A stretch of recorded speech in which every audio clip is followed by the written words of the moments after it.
Já pergunto para o Rafael. Rafael, primeiro seja muito bem-vindo aqui à bancada Obrigado. do 12 em Ponto. Muito bom recebê-lo para abrir esse debate, principalmente esse debate político. E como é que foi esse evento? O que você realmente veio aqui fazer junto? Foi com a juventude do PL ou foi como um todo assim? Foi com a juventude. Boa tarde. Boa tarde a todos, porque todos não existe. Boa tarde a todos vocês que estão nos assistindo, as mulheres, as meninas, meu querido aqui amigo da bancada. Boa tarde aos participantes, aos ouvintes da Rádio 98. É uma honra muito grande poder participar com vocês aqui. Realmente, feliz porque eu cheguei no sábado, 4 dias aqui nessa cidade. Maravilhosa, não é tão maravilhosa como a minha cidade. Só eu que posso falar mal do Rio de Janeiro, por sinal, tá? Porque eu sou de lá. Brincadeiras à parte, mas eu tô muito feliz em participar aqui com vocês, conhecer a cidade de Natal. Eu vim participar do evento do PLJ, organizado pelo Daniel Souza, que é presidente do PL no estado do Rio Grande do Norte. Uma honra muito grande poder vir do Rio de Janeiro para cá. E foi um momento magnífico, onde a gente tem visto jovens engajados na política. Uma coisa que outrora nós não víamos. Agora, Rafael, o PL tem uma juventude formada por jovens mais conservadores. Sim. Não é? Como é que você vê esse momento da política no país, né? Com o surgimento ali esse ressurgimento, digamos assim, de uma ala política mais à direita? Eu acredito que foi um ressurgimento do ponto de vista da publicização dessas pessoas. Elas se tornaram públicas, mas o conservadorismo sempre foi a base da nossa sociedade. Conservadorismo / cristianismo, que são os valores que a gente também acaba aderindo em razão da criação da nossa família e do tradicionalismo, que também é muito importante para a formação da nossa família, até porque foi o tradicionalismo que nos trouxe até aqui como sociedade. Se tem foguete voando e aterrissando de ré hoje via empresas norte-americanas, é porque existe um casal tradicional que ali coabitaram e formaram pessoas, e é por essa tradição que a sociedade chegou aqui até hoje. Eles sempre existiram, sempre aconteceu, esse movimento conservador no Brasil sempre aconteceu, sempre foi pujante, mas obviamente que as pessoas, em razão do medo, em razão da aceitação, sobretudo jovens que têm muito esse desejo de ser aceito pela sociedade, esse desejo de ser aceito dentro de um grupo, de ser inserido dentro de um contexto, muitas vezes se sentiam acuados, não gostavam de dar a sua opinião, sua sugestão, sua análise sobre as suas vivências. Com o advento do presidente Bolsonaro, 2014, 15, o próprio advento da internet, que, diga-se de passagem, foi usado pela primeira vez por um presidente democrata, esquerdista, norte-americano, e que até então era muito bem usado, e havia um elogio muito grande por parte da opinião pública, por parte do jornalista, da mídia. A internet, quando foi usada pelo Barack Obama, que foi o primeiro presidente a usar a internet para se eleger, que foi muito bem eleito nos Estados Unidos, foi maravilhoso. Mas quando acontece aqui no Brasil, né, parece que é diferente, é o ataque à democracia, é fake news, termo também que foi usado pelo Donald Trump, um presidente democrata, que fez alusão a um militante travestido de jornalista da CNN, onde ele disse que não daria entrevista para aquela pessoa porque ele era fake news. You are fake news. Foi uma expressão criada pelo Donald Trump para se referir a um esquerdista, jornalista. E hoje essa pecha é usada para a direita aqui. Por isso, os jovens, é muito legal isso. Eu vim do Rio de Janeiro, vim a convite do Daniel Souza para esse evento e eu vi uma plateia lotada. Então, assim, o que está acontecendo hoje é, mais uma vez, o jovem publicizando sua opinião política sem medo de sofrer represália e preconceito, porque a gente sabe que ainda sofre. Então, o que a gente está vivendo hoje é um momento muito bom no país, onde jovens, homens e mulheres estão se engajando na política, independente da idade, para lutar por um Brasil melhor. Você veio falar sobre que tema especificamente para esses jovens mais conservadores? Eu vim falar justamente sobre essa questão de desconstrução da narrativa esquerdista em vários âmbitos do Brasil. Eu falo mais sobre a questão da análise política, tenho a oportunidade de estar fazendo análise em vários veículos de comunicação, lá no Rio de Janeiro, em São Paulo. Falo da questão da pauta racial, falo da questão da proteção, de como os jovens se protegerem num ambiente universitário, que por sua vez deveria ser um ambiente imparcial, um ambiente com isonomia, um ambiente com imparcialidade, um ambiente que deveria ter como primais da sua prerrogativa o ensino, a ciência, o ensino científico, mas não é o que acontece hoje. A gente sabe que os nossos jovens hoje, principalmente quando vão para as universidades federais, passam por uma lavagem cerebral, uma ideologização do início ao fim, e que saem de lá completamente desvirtuados da sua essência original, da sua essência familiar. E a gente tem ensinado aos jovens nesse Brasil inteiro, e aqui no Rio Grande do Norte tive o privilégio de passar por isso, a como ele desmontar essas narrativas dessas pessoas que usam da sua prerrogativa de professores, usam da sua autoridade de professores, para ao invés de lecionar, doutrinar os nossos jovens. Mas, Rafael, de onde é que vem essa informação de que os jovens saem desvirtuados de valores das universidades? Qual é o embasamento para isso? O embasamento é a própria vivência com os jovens que eu convivo, por exemplo. na minha igreja, onde eu frequento, nos amigos, onde eu participo. Então são diferentes do que você pensa, né? Não entendi. Eu digo, são diferentes do que você pensa, por isso que você disse que eles são desvirtuados? Não são diferentes do que eu penso. É inadmissível você ver uma pessoa, um jovem entrando na universidade para estudar, por exemplo, ciências humanas, porque geralmente é bom entender, isso acontece na grande maioria das vezes com alunos que vão estudar ciências humanas. Engraçado que não acontece isso com aluno, por exemplo, da engenharia. Isso é uma coisa a ser pensada, tá? Talvez ainda respira a ciência exata, onde os alunos vão lá estudar os cálculos matemáticos, estudar as ações, as frações, né? E isso, nesse termo, nesse sentido, esses alunos conseguem se livrar. Mas por que será que sempre os alunos... livrar de quê? Se livrar da ideologização, se livrar dessas pessoas, professores, que são qualificados, não tira o mérito deles. Independente do canudo que conseguiram na banca ali, né, eu tenho professores que são extremamente capacitados, Fernando Senzala, inclusive, é um desses, que ficou lá, direitista, conservador, mas teve que se travestir de esquerdista para conseguir ser aprovado pela banca dos reitores, né, lá na Universidade Federal do Rio de Janeiro. Só conseguiu por causa disso. Hoje existe uma fábrica de militantes travestidos de professores dentro das universidades. Isso é um fato. Nós temos vários exemplos. Eu tenho pessoas próximas a mim que foram para a universidade, foram doutrinadas pelos alunos que estão lá no 18º período de história. Tem gente lá de 40 anos que não se forma nunca. Por que essas pessoas não se formam? Você já frequentou a universidade? Mas existem dados assim concretos? Claro que existem. Mas vamos lá. O DCE de uma universidade. Você já foi no DCE de uma universidade? As pessoas entram na universidade e lá, ao invés de aulas de conhecimento, eles são doutrinados para uma cultura, para uma ideologia de esquerda. E essa ideologia pega, é isso que você está falando? Evidentemente. Porque essas pessoas não conseguem pensar, não é por escolha que elas são de esquerda? Não. E quando elas são doutrinadas no militarismo, na ideologia de direita, é o que isso? O militarismo não é uma ideologia. O militarismo, é importante a gente entender o que é ideologia, tá? A ideologia, por exemplo, o socialismo, ele é uma ideologia.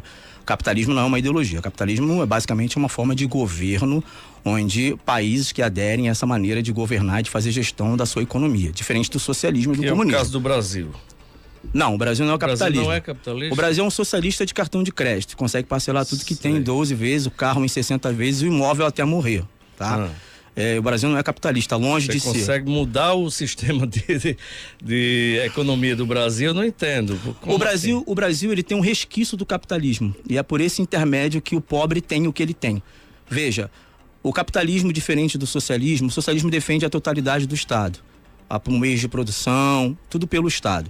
A educação, a economia, tudo pelo Estado. Então veja, vamos fazer um exemplo básico e claro aqui. O capitalismo, eu estou escrevendo um livro sobre o capitalismo e a favela, por exemplo. Eu vou dar um dado para você aqui.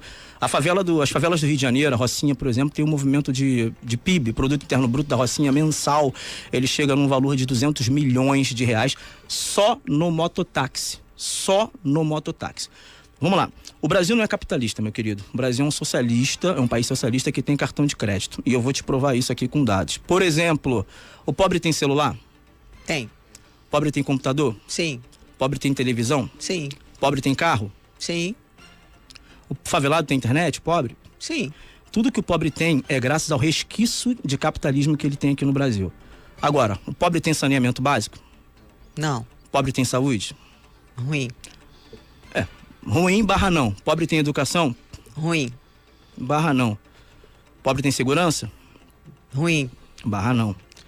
Tudo que o pobre tem é pelo resquício do capitalismo que existe no Brasil. E tudo que o pobre não tem é fruto do Estado gigante que tenta prometer. Então veja. Pois é, mas o Estado gigante o que você tá produz dizendo... uma universidade pública e gratuita. Só para eu entender, onde você está querendo chegar. Existe faculdade paga pelo pagador de imposto. Você está dizendo que o que é de responsabilidade do Estado, como saúde, segurança, educação, é de má qualidade. Péssima qualidade. E o que é da iniciativa privada é que funciona no Brasil, é isso? Perfeitamente.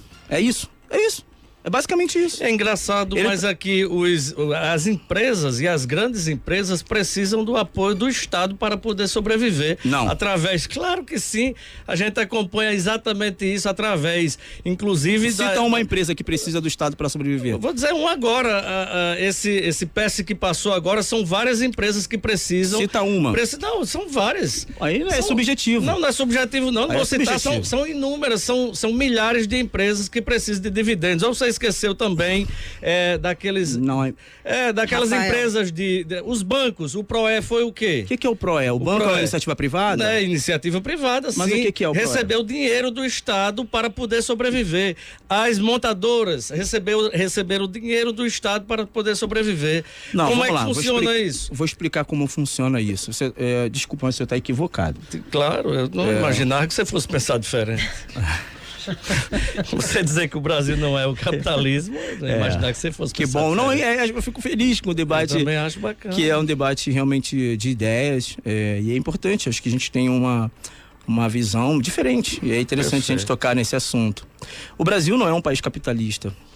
O Brasil está longe de se tornar ou de ser um país capitalista. Primeiro que a gente tem um Estado que suga até as últimas forças. Os impostos, você tem a cobrança de ICMS, de ISS e de uma série de situações. Veja, se o Brasil é tão capitalista como o senhor disse, por que tem uma fuga de Brasil? Vamos lá, por que a fronteira dos Estados Unidos está cheia de brasileiro querendo entrar, que não tem direito trabalhista, não tem carteira assinada, não tem INSS, não tem FGTS, não tem salário família, não tem férias remunerada? Por que lá nos Estados Unidos, que é de fato um país capitalista, está cheio de brasileiro tentando entrar na porta? E por que no Brasil, que talvez seja esse paraíso fiscal que muitas pessoas dizem, que talvez o senhor defenda, não tem nenhum americano tentando trabalhar aqui? O Lula ontem, inclusive, esses dias, fez um depoimento dizendo que os engenheiros estavam sendo cooptados por empresas fora. Parece que ele descobriu isso ontem, né? Parece que ele descobriu ontem que as melhores mãos de obras brasileiras estão sendo importadas, ou melhor, exportadas para os Estados Unidos e para a Europa. A nossa mais qualidade. Por que eles estão saindo daqui? Porque engenheiro aqui anda de Uber.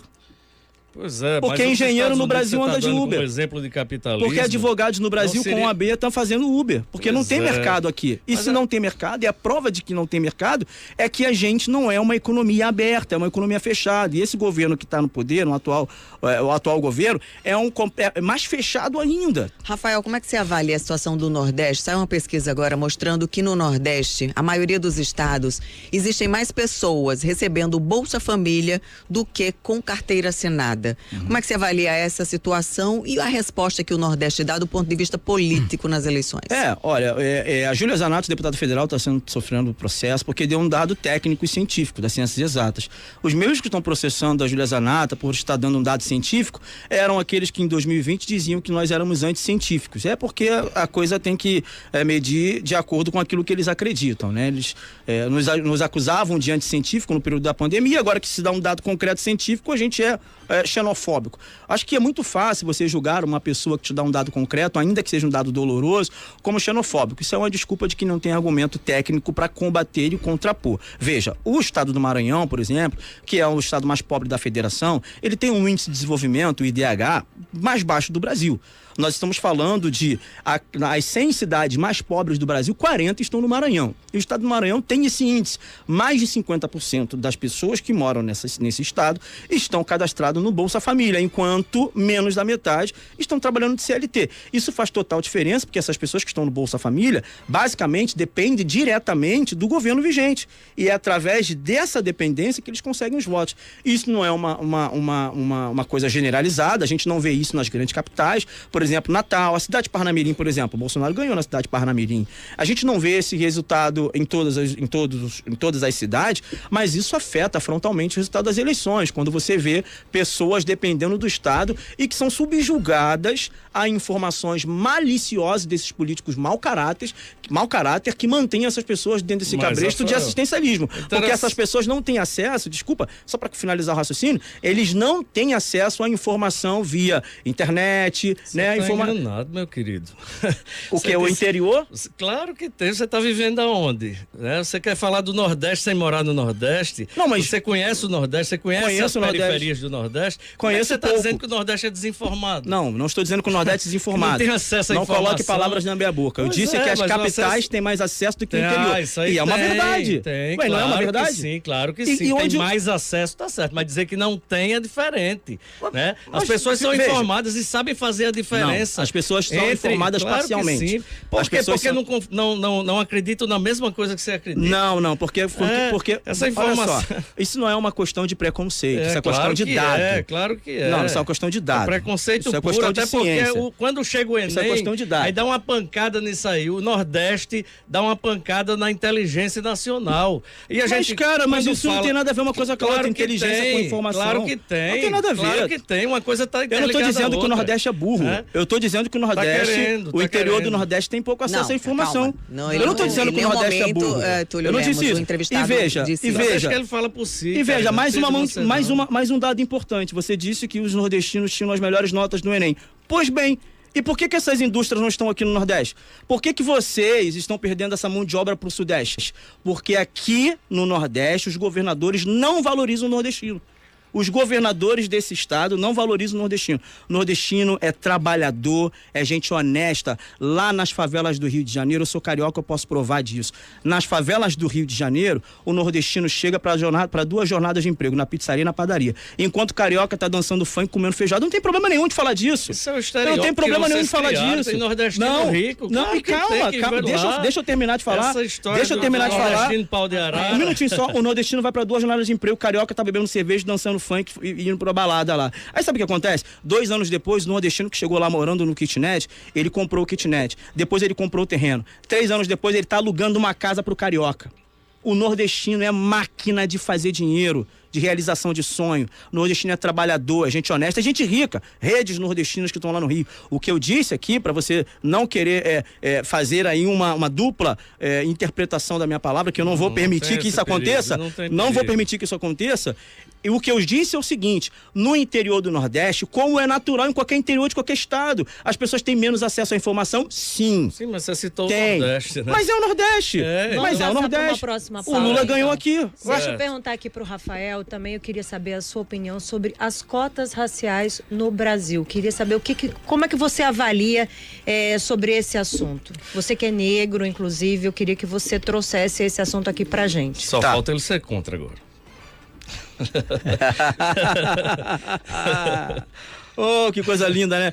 Eu não sou contra a cota racial, eu sou veementemente contra. Eu vou com 4 patas no peito de quem criou isso, né? E no bom sentido, obviamente, de quem defende isso. A cota racial é um descalabro. A cota racial é uma humilhação ao povo preto. Da mesma maneira que talvez o senhor se sinta ofendido quando alguém descredibiliza de alguma forma o povo nordestino, que eu te dou razão. Eu te dou razão. Ninguém tem que descredibilizar ninguém. Ninguém tem que dizer que um ou outro é menos capaz em razão da região geográfica, em razão da sua origem. Não pode. O nordestino é tão inteligente como o sudestino. E o preto é tão inteligente quanto o branco. Por quê? Olha só, a Mas as USP... oportunidades, você acha que são iguais também? Não, as oportunidades não são iguais. Mas pensa comigo, vamos lá. Existem outras maneiras de você gerar essa equidade ou essa tão igualdade que as pessoas lutam. Pô, que história é essa? A USP, por exemplo, impediu de um desse que fez a prova para a cota racial entrar porque ele não tinha um fenótipo de um homem negro. E aí, segundo eles, o fenótipo é a boca mais carnuda, né? O nariz mais anasalado e o cabelo crespo, além da melanina, da cor de pele. A USP impediu daquele jovem ingressar porque ele não tinha o fenótipo que corroborassem com as características que eles determinam como uma pessoa negra. Sabe quando a gente viu isso, querida? Sabe quando a gente viu isso, querido? No século XIX, no século XVIII, quando os navios negreiros desembarcavam aqui no Rio de Janeiro ou no Nordeste, e os senhores do engenho olhavam para o dente do negro e falavam assim: esse pode, esse não pode. Eles olhavam para a força do negro. O que a USP e as universidades federais estão fazendo com o negro é a mesma coisa que os escravagistas fizeram no século XV, XVI, XVII, XVIII. Eles estão medindo o negro pelo seu fenótipo. Isso é uma humilhação.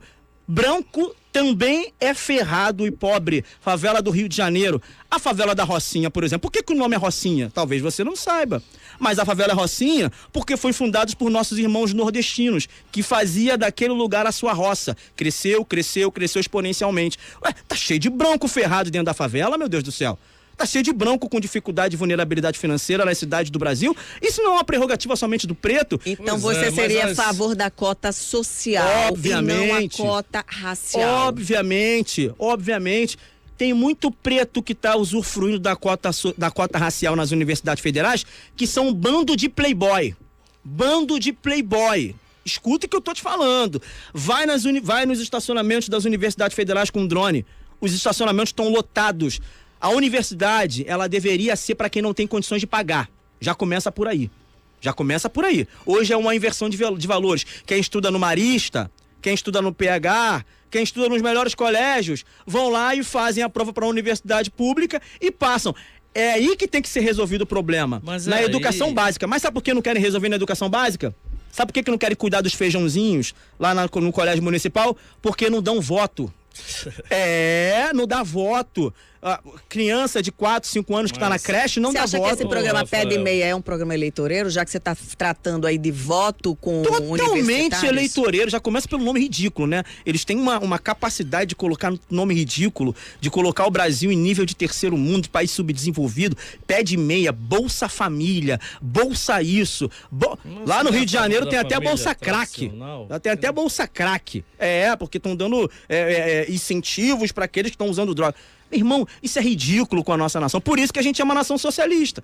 Por isso que isso não existe no capitalismo. Meu irmão, o melhor projeto social de aceleração ao crescimento é emprego.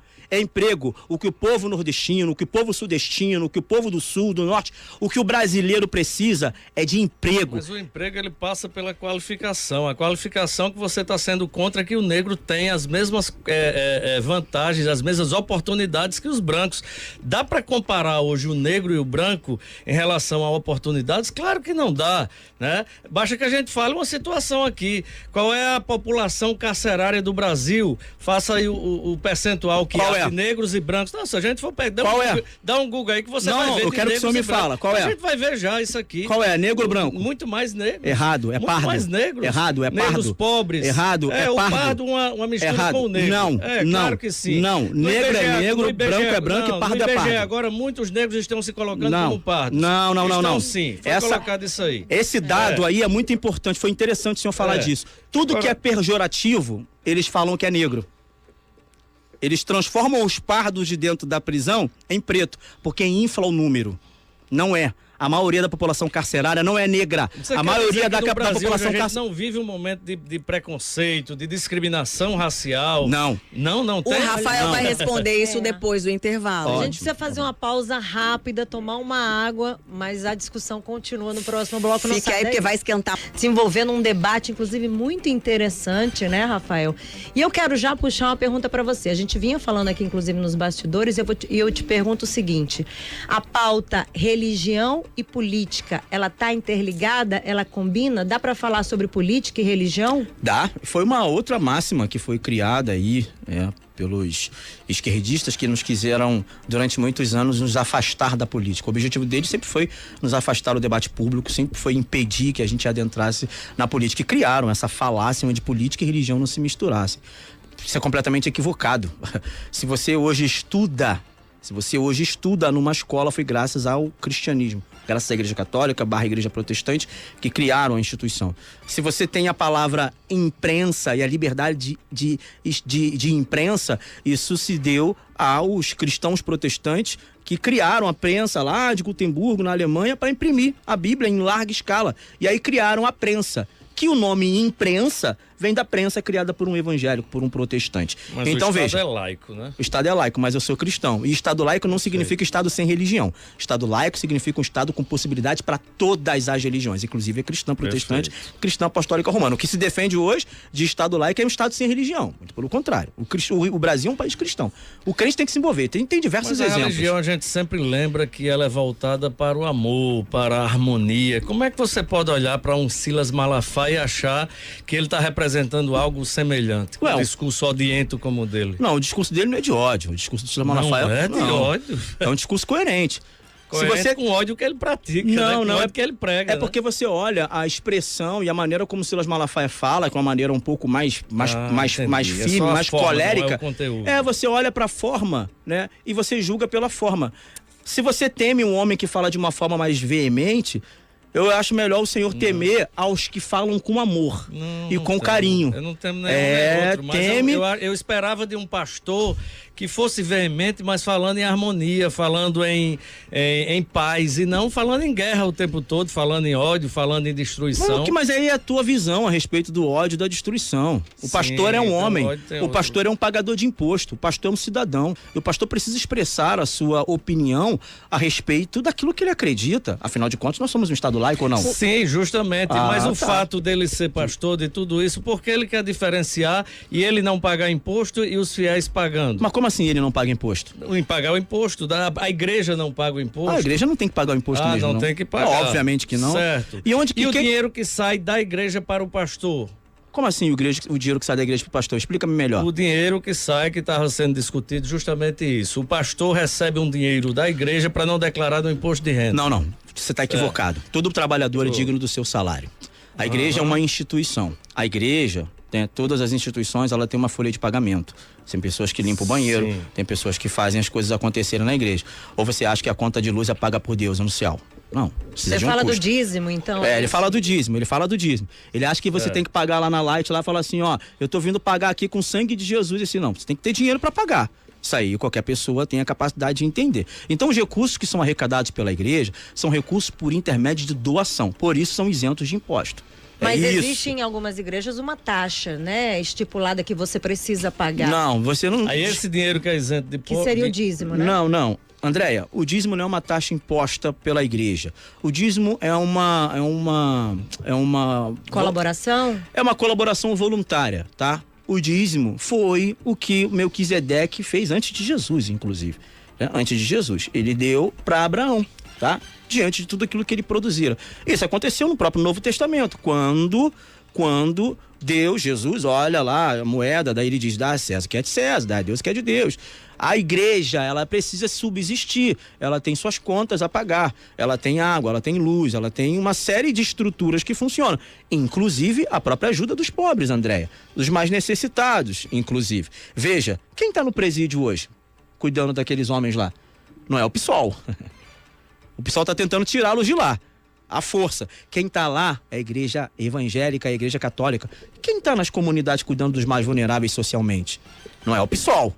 Quem está lá é a igreja católica e evangélica. Quem está lá nos mais rincões do país cuidando daquelas pessoas? Rafael, você é cristão e se diz armamentista? Pô, com força. Com força. Eu sou tipo o apóstolo Pedro, eu corto a orelha. Quem faz o milagre para colocar no lugar é Jesus.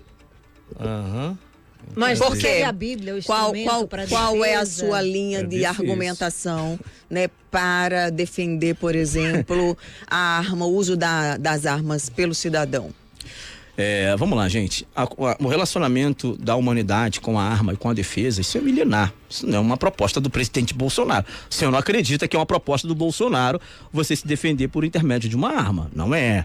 Não é. Só institucionalizou com força. Né? Não, não institucionalizou, não. Na verdade... Aumentou. Não aumentou. Armas, não, na verdade, não aumentou. Houve um plebiscito na época do teu presidente, do Lula, que quando o plebiscito... O presidente é o que está, qualquer um. Não tem um presidente de estimação, não.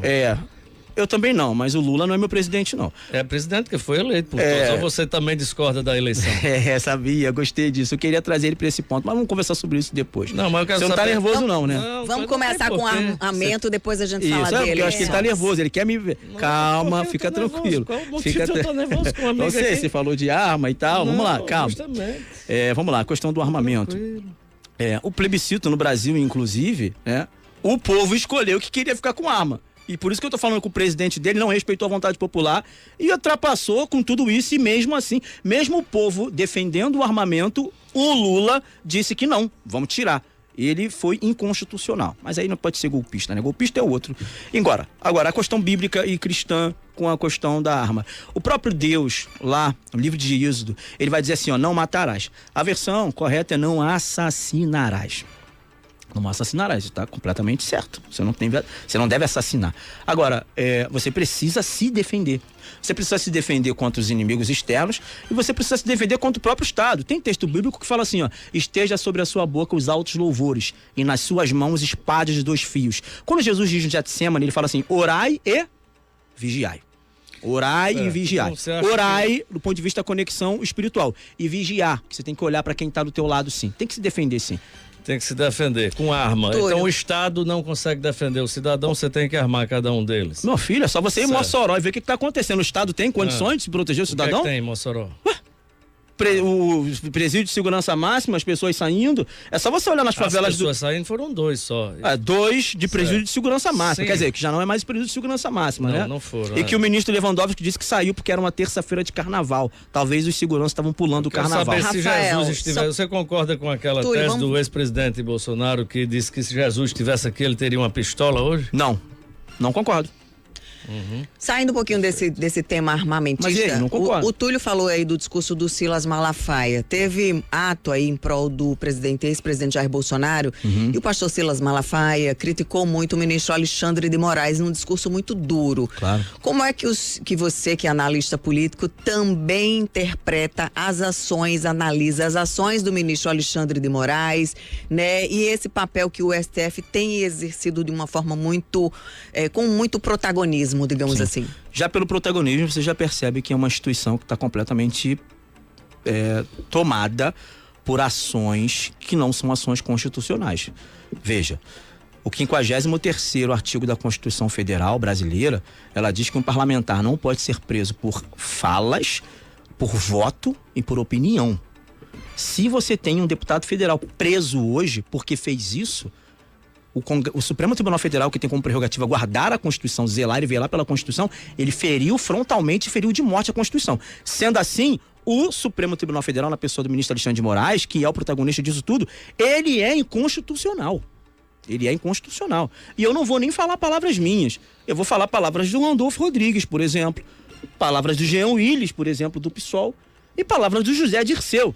José Dirceu diz que o Supremo Tribunal Federal não poderia ser um poder constituído, porque não recebe votos. Palavra de esquerdistas. O próprio esquerdista chamou o Temer de golpista. O Temer de golpista. Desde quando? E como é que você viu, por exemplo, a crítica que Elon Musk, né, um bilionário que não mora no Brasil, fez a Alexandre de Moraes? O Alexandre de Moraes faz de gato e sapato as pessoas aqui no Brasil, tá? Ele persegue, ele é o acusador, ele é tudo aqui no Brasil. Ele faz de gato e sapato. Ele pegou os conservadores, os que são mais alinhados ao presidente Bolsonaro, abriu inquéritos, que é o inquérito do fim do mundo, né? Abriu inquéritos há mais de 4 anos com inquérito aberto, e qualquer pessoa que discorde, que ouse discordar dele, ele vai lá e coloca dentro do inquérito. Não, que você tá solto e não tá no inquérito, né?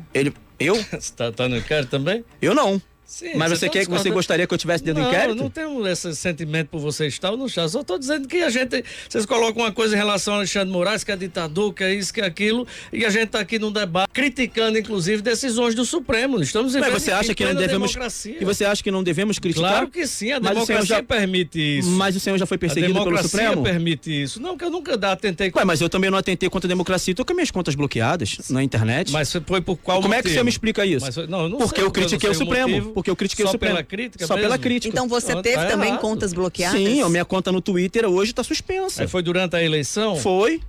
Durante o período da eleição a gente sabe que tem regras que têm que ser seguidas, né? E quais são essas Inclusive, regras? algumas delas são que você não pode. Hoje mesmo o presidente Lula está sendo multado pelo TSE justamente por conta de ter impulsionado uma decisão desfavorável contra Bolsonaro. Aí vem o Multado é naquele diferente Isso é o de banido. tecnicismo barato. O que ele Tô está só falando é o falando- tecnicismo mas barato. Multado Tô só falando por uma que- postagem é diferente de ser banido Isso, da o que ele está falando é o tecnicismo barato. É falta de senso de Não. proporcionalidade e ouso falando dizer de que é situação. desonestidade Eu tô só intelectual. falando- não, Ele está desonesto aqui pode comparando. ser você, Ele está meu querido. comparando. Calma, gente. Vamos respeitar. Não, ele está comparando. Não, eu não. respeitando, então vamos Eu também estou te respeitar. respeitando. O que o senhor está fazendo Você tá é numa uma cegueira comparação. política Não. absurda e Você quer está que- comparando. Ele está comparando. Olha só o que ele está comparando. Não, eu tô O só presidente dizendo. Lula sofreu uma punição porque Calma. fez um impulsionamento Eu tô fora falando- do padrão. Ele está comparando isso O a desonesto você ser aqui é banido você. das suas redes Calma, sociais eu tô porque você falando- criticou o Supremo A gente Tribunal não, Federal. eu não tô- Isso é desonestidade eu não tô- intelectual. eu não tô falando- Isso é falta de senso de Não, proporcionalidade. eu tô falando que Ai. eu tô falando que existem situações que são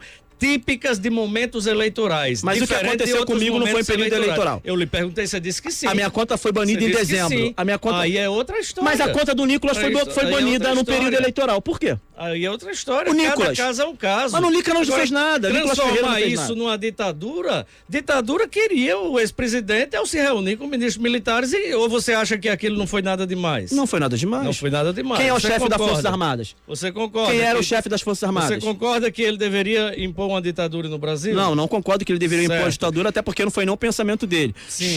A prerrogativa de um chefe de Estado, do Executivo, é ter as forças de segurança nacional sobre o seu comando. Assim como acontece na Prefeitura com a Guarda Municipal, no Estado com a Polícia Militar. Assim é o presidente da República com as Forças Armadas e com a Polícia Federal, com a Polícia Rodoviária Federal e a Guarda Nacional. É isso que acontece. Ele fez a reunião com todos eles, que é uma reunião de praxe. Como é que você dá um golpe de Estado sem pólvora, sem arma, praxe? sem tanque de guerra, sem nada, sem estar eleito, sem estar no poder? Ele estava Isso é completo- no poder. Não, Naquele não. momento que ele estava reunido com as Forças Armadas, ele estava no poder discutindo qual Falácia. era o instrumento legítimo, legal, que ele chamava lá, para poder mudar aquele quadro. Você acha que o ex-presidente Jair Bolsonaro pode ser preso? E como é que você avalia o discurso do atual presidente Lula de que a democracia é relativa, a presidente do partido que diz que a democracia na China é efetiva? É isso aí. A pergunta já está muito explícita e já tem as suas próprias respostas. Segundo eles, a democracia é relativa. A democracia, olha só, eu sou preto e quando eu vou criticar o movimento negro, que inclusive é parte desse governo, eles me chamam de racista. Você não pode discordar dessa gente. Discordou dessa gente, você é odioso. Discordou dessa gente, você é xenofóbico. Discordou dessa gente, você é homofóbico. O que Depende eles, da forma, o que eles né? não permitem é que você discorde. Se você está num lugar onde ninguém permite que você discorde, você está numa ditadura. Você pode não ver, você pode não sentir, você pode não perceber, mas hoje o Brasil está numa ditadura do judiciário. E o que está acontecendo no Congresso norte-americano com o Elon Musk, que assumiu um protagonismo que você está vendo o Alexandre de Moraes agora fazendo reunião com o Rodrigo Pacheco, indo no Congresso Nacional, indo no Senado Federal, está com medo. Sabe por quê? Porque ele está tentando combater um dos homens mais bilionários do mundo com uma arma do século XIX. Olha o que eles ameaçaram fazer. Deixaram a Anatel, Ana, Andréia, e Túlio, e nossa audiência qualificada, eles deixaram a Anatel de prontidão para tirar o Twitter do ar, caso o Elon Musk fizesse alguma revelação. Olha isso, nós entraríamos no status, sabe de quem? Irã, Coreia do Norte e China, que não permite o Twitter. E por que não permite o Twitter? Estava lá na China com o ditador e não falou nada sobre liberdade de expressão, né? Esquisito. Ele Fazer o quê? assim. Mas ele tem seus interesses comerciais. Entendi. Ué, Então, tudo a bem. questão não é de princípios, é de interesse comercial. A questão é de princípios, quando ele falou até com o Alexandre de Moraes. Porque o Alexandre, o Twitter, olha só, o Twitter foi processado Mas você acha aqui. que ele não deve, por ser bilionário, se você e eu, nós cumprimos a lei no Brasil, um bilionário não tem que respeitar a Constituição e cumprir a lei aqui no Brasil, só porque ele é bilionário e é do exterior? Então, o bilionário tem que respeitar as leis do Brasil desde quando essas leis não ferem a Constituição brasileira. Quem escolhe isso? Que fere ou que não fere? A própria Constituição. Sim, e quem é que guarda a Constituição? O Supremo Tribunal Federal. Pronto, e o Supremo disse o quê? Que ele O tava Supremo ferindo. Tribunal Federal guarda a Constituição, não faz Perfeito, a Constituição. não faz. Quem é constitucionalista não é o Supremo Interpreta. Tribunal Federal. Interpreta. E de maneira muito Perfeito. equivocada nos últimos 4 anos. Perfeito. Inclusive, a gente está com poucas notícias, né? De Supremo Tribunal Federal manda governo se posicionar em 48 horas. Muito pouca intervenção. O Supremo Tribunal Federal sumiu na época do governo Lula, Não foi né? o governo Sumiu, que né? mudou, A né? regulamentação Sumiu, das né? redes sociais, então, você é totalmente contrário? Como é que você vê? Veementemente contra. Eu vejo que a regulamentação da rede social como um passo de ditadura, um passo de censura, um passo muito largo, e é exatamente isso que os ditadores fazem. A regulamentação das redes sociais pode ser benéfico, talvez, para comunicadores mais de old school, talvez para uma rádio, talvez para uma TV, que, diga-se de passagem, TV, empresa como a TV Globo, faz lobby para que isso aconteça assim, porque perderam o monopólio da informação, Ana. Perderam o monopólio da informação, Andréia, Túlio. Eles queriam ali o Jornal Nacional. Ué, o William Bonner foi no Jornal Nacional e disse: presidente Lula, o senhor foi inocentado de todas as suas condenações. Onde o Lula foi inocentado de todas as suas condenações? Onde? Onde? Fake news, na cara de pau. Mas aí, sabe o que acontece? O cara que tá na cidade, o cara que tá lá, o jovem, ele tá com o celular. Ele olha essa notícia e fala assim, obviamente que isso é mentira. Mas o cara que tá lá no interior do Rio de Janeiro, para não me chamarem de xenofóbico, o cara que tá lá no interior do Rio de Janeiro, ele tá vendo o X? Ele tá vendo o Twitter? Ele acredita no William Bonner. Ele acredita. Por isso que eles querem regulamentar a mídia, eles querem regulamentar as redes sociais, porque eles sabem que a imprensa perdeu o monopólio da informação. E ganhou a fake news, não se multiplica em relação à questão das redes sociais? Não, e por que o Congresso não quer discutir isso, não quer criminalizar as fake news? Por quê? Meu filho, a fake news já é crime. O Código Penal brasileiro, o artigo 58, se não me falha a memória, eu exatamente não sei qual artigo, você tem calúnia, injúria e difamação. Falou alguma coisa errada contra o senhor, Túlio? Vá lá e processa por calúnia, injúria e difamação. Certo, já existe isso. Iria se modificar para um rito diferenciado. Que rito diferenciado? Isso se coloca em prática hoje em dia com o que nós temos, de ser punida, de ser responsabilizada aquela empresa? Olha só, Andréia, olha só, diga pra mim, se você falou uma inverdade ao meu respeito, cabe a você provar o que você está falando. Mas não acontece assim, né? Então o que eu tenho que fazer? Eu tenho que te processar por calúnia, injúria e difamação. Eu não tenho que te processar por fake news. Veja, deputados estão inseridos dentro do inquérito. Gente, deputados federais estão inseridos dentro do inquérito por fake news. Vocês criaram, ou melhor, raptaram, porque a esquerda é mestre em sequestrar, né? Eles sequestraram o termo fake news criado por Donald Trump nos Estados Unidos. Eles sequestraram até o arco-íris da Bíblia. Sequestraram para eles. Não é nada de vocês. Isso não é nada de vocês. Veja, criaram um argumento completamente de narrativa para tentar incriminar pessoas, parlamentares, influenciadores, jornalistas que estão exilados, que estão fora do país, um argumento de fake news. Gente, não isso não existe, news, gente. Atentado à democracia, né? O que seria um atentado à democracia, seu Túlio? Desestabilizar o sistema. O que o presidente fez de não ter nenhuma prova em relação às urnas eletrônicas e reunir os embaixadores. Isso não foi uma situação de desestabilizar ou tentar fragilizar o sistema eleitoral brasileiro? Não, obviamente que não. Você gosta do Flávio Dino? Gosto. O que você acha do Flávio Dino? Por quê? E se eu disser para o senhor que o Flávio Dino, no ano de 2016... ele questionou as urnas eletrônicas. O que o senhor acha disso? O questionamento dele foi outro. E por que ele não está preso? Porque foi bem diferente o questionamento dele. E sabe por que o senhor está tentando? Sabe por que o senhor está tentando aí, né? Tá tentando defender? Porque não tem argumento. Ele falou a mesma coisa. O Randolfo Rodrigues questionou as urnas. O Jean Willis chamou o Alexandre de Moraes de ditador. Por que ele não está preso?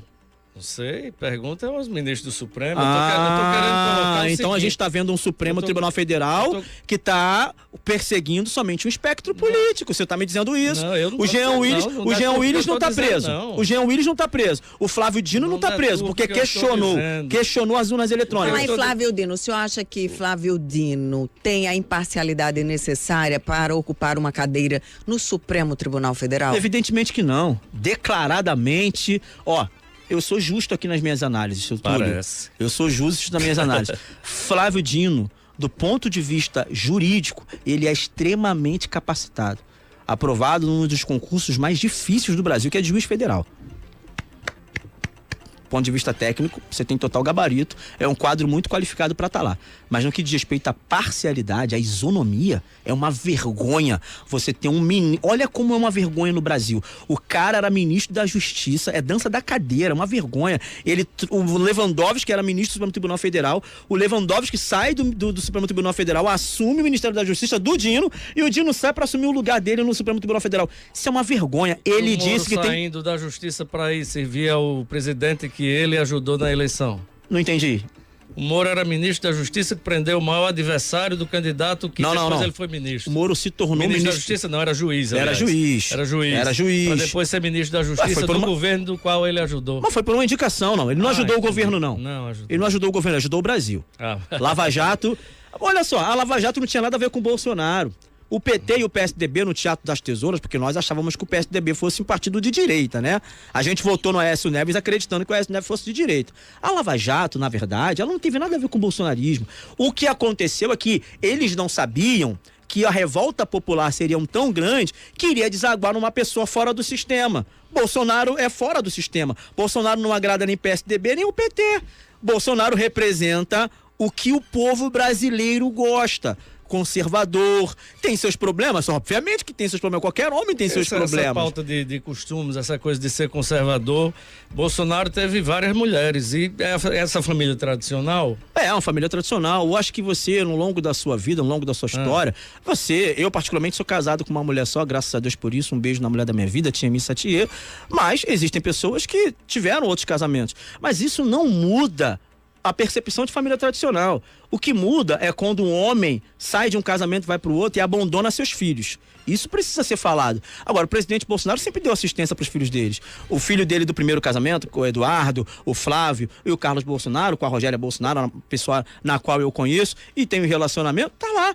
Criou, fez a parte dele como homem. Hoje ele tá com a dona Michele, que tem uma filha com ela, Laurinha, que jornalista chamou ela de uma palavra de muito baixo calão, que eu não vou aqui sujeitar a nossa audiência qualificada e maravilhosa a ouvir esse tipo de palavra de baixo calão, mas ele cuida dela. Então veja, não tem nada a ver uma coisa com a outra. Ele divorciou de um casamento, entrou em outro. O que é falta de responsabilidade é um homem que não assume o seu filho e deixa o seu filho lá com outra mulher sozinha e vai viver a gandaia lá. Isso é irresponsabilidade. Isso não é família tradicional. Agora, onde que o Bolsonaro fez isso?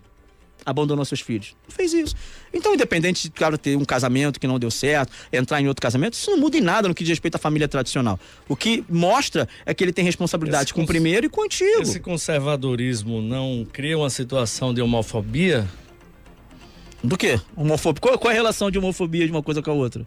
Então, porque se fala sempre no homem e a mulher, no sexo feminino e masculino, sem dar uma ideia de que pode existir outros tipos de orientação sexual. Não tem problema, eu sou amigo do Daniel Souza, eu sou homem, eu sou amigo desses amigos aqui, então não tem problema, eu lido com vários homossexuais, eu não vejo problema algum em você, por exemplo, veja só, olha só, gente, homossexual é gente? Óbvio que é gente. Homossexual paga imposto? Óbvio que paga imposto. Essa pauta de você querer sequestrar para si uma questão sexual é completamente equivocada. O homossexual, ele é igual a mim. Certo, o que eu mas discordo... ele é tratado assim pela sociedade? É. Com essa igualdade? É. Em que mundo você vive? No Rio de Janeiro. Onde matam muitos homossexuais e transexuais no próprio Rio de Janeiro. Não. Você está muito equivocado. Não. Você está muito equivocado, irmão. É paz absoluta, não. Não é paz absoluta, não. Tá morrendo lá. Sabe o que tá morrendo no Rio de Janeiro? Tá morrendo pessoas. E dentro dessas pessoas tem hétero e tem homossexuais. A bala perdida não procura um homossexual, não procura o hétero. Ninguém tá morrendo porque é homossexual no Rio de Janeiro. Mas não, tô falando só no Rio, mas no Brasil já ficou claro que é o país que mais mata transexuais. Não, isso é número falacioso. Qual é o dado? Qual é a fonte? Meu amigo, agora vai rir. Não. Qual é a fonte? Me diz a fonte. Não, é porque sabe que é. Você sabe que o Brasil mata muitos homossexuais. Me diz a fonte, meu querido. Pelo fato de ser homossexual. Você nunca viu, né? Não, mas isso não precisa... Você nunca viu nenhum caso no Brasil por morte de homossexuais por ser homossexual? Do jeito que há o feminicídio hoje. Não existe feminicídio, existem... Gente, olha só, o Brasil ele não consegue sustentar e resolver nenhum homicídio, porque o homicídio não se trata de gênero masculino, é o homem, do ser humano. A gente não consegue resolver nenhum homicídio, a gente vai tentar... Então, meu Deus, quando morre... Não existe a misoginia. Existe a misoginia, obviamente que existe. Sim. Existe o machismo, existe o racismo. Agora, você dizer que o Brasil tem uma estrutura misógina é equivocado. Você dizer que o Brasil tem uma estrutura racista é equivocado. O racismo é pontual. É equivocado da sua parte, né? Não é equivocado da minha parte. Eu sou preto, poxa. Ou você quer ser mais preto do que eu? Ainda, você quer me ensinar a ser preto? Não. Você fez curso técnico de como ser preto? Não. Meu Deus do céu. É mais perigoso você fez um curso técnico de como ser preto? Pensa diferente. Não é mais perigoso. Eu tô tentando entender. Peraí, é um branco me ensinando a ser preto. Sabe qual foi a última vez que eu vi isso? Na escravidão. Quando um branco dizia pro preto o que ele tinha que fazer. E como ele tinha que pensar. Não dizendo como você tem que pensar. Ué, meu Deus do céu. Foi lá que eu vi isso. Foi na escravidão que eu vi um branco determinar. Você está desconhecendo números da realidade brasileira. Não estou desconhecendo. Preconceito racial. Você quer que eu faça um curso técnico de como ser preto, A gente vê essa polarização em todos os ambientes, né? Inclusive nas bancadas de programas de notícias, de jornalismo, enfim. Essa polarização, você acha que ela vai ser mantida nas eleições deste ano e ser mantida até as eleições de 2026? Como é que você vê essa questão da polarização esquerda-direita, Bolsonaro, Lula? Pro desespero da esquerda, a polarização vai continuar daqui para frente, só tende a aumentar. E eu digo por desespero da esquerda porque estava muito confortável para eles. Afinal de contas, a gente achava que o Aécio Neves era de direita, ou fosse de direita, melhor dizendo. Nós achávamos que a Dilma era esquerda e a Aécio Neves de direita. A gente achava que o PSDB era representante da direita brasileira. Quando a gente vai ver a coalizão entre FHC contra o Bolsonaro. Ué, o Geraldo Alckmin foi presidente do Brasil batendo na Dilma e no Lula, batendo. Hoje o Geraldo Alckmin é vice-presidente do Lula. Ou seja, eram farinha do mesmo saco. Eram pessoas que defendiam a mesma pauta. Mas sabe o que eles faziam com a população brasileira? Eles enganavam a população brasileira. Eles fingiam dois polos, mas brigavam entre si na mídia para todo mundo achar que eles eram diferentes uns dos outros. No final, sabe quem bebia uísque com o Lula? Fernando Henrique Cardoso, o grande mentor. A polarização, ela trouxe para o brasileiro uma abertura de olhos para que o brasileiro entendesse que existia um outro polo fora dessa farinha, dessa patotinha que dominou o Brasil durante muitos anos. E é por isso que a polarização existe. Hoje está muito claro você perceber e identificar a proposta de um político que é de esquerda. Ué, o TSE proibiu a divulgação do Brasil Paralelo quando dizia que o Lula era contra o aborto. O PT entrou com uma ação no TSE para proibir. Aí o que aconteceu? A favor do aborto. Aí o que o Lula fez? O Lula quis esconder. Eu não posso mostrar que eu sou contra o aborto. A favor. Eu não posso mostrar que eu sou a favor do aborto. Aí o TSE foi lá e proibiu de veicular o documentário do Brasil Paralelo. E o que aconteceu depois que o Lula tornou-se presidente da República? Mostra que é a favor do aborto. Sabe o que é isso? É enganar o povo brasileiro. Rafael, a gente agradece muito a sua presença aqui. Nosso tempo passou rápido, são muitas pautas. O debate foi quente hoje, viu? Você falou que Fernando Henrique se apresentava de direita? O Fernando Henrique? Sim.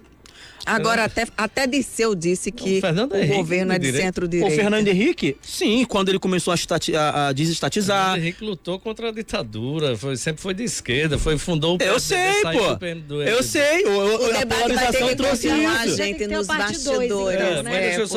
A gente agradece. O Túlio quer falar, o Túlio tá. A gente agradece a sua participação Obrigado, aqui, Rafael. Andréia. Muito obrigada pela sua presença. É importante, sim, o debate Obrigada, sempre. Rafael. E esse debate só acontece porque existe democracia. Exato, a democracia não tem, não. A democracia ela é necessária, sim. Vai lá fazer esse debate com o Supremo Tribunal Federal pra você ver. A gente agradece mais uma vez Vai lá fazer esse debate. A presença de vocês aqui. Mas o nosso tempo acabou, né, gente? Nosso tempo acabou. A gente precisa ir embora. Muito obrigada pela sua audiência também, pela participação no chat. Considerações finais.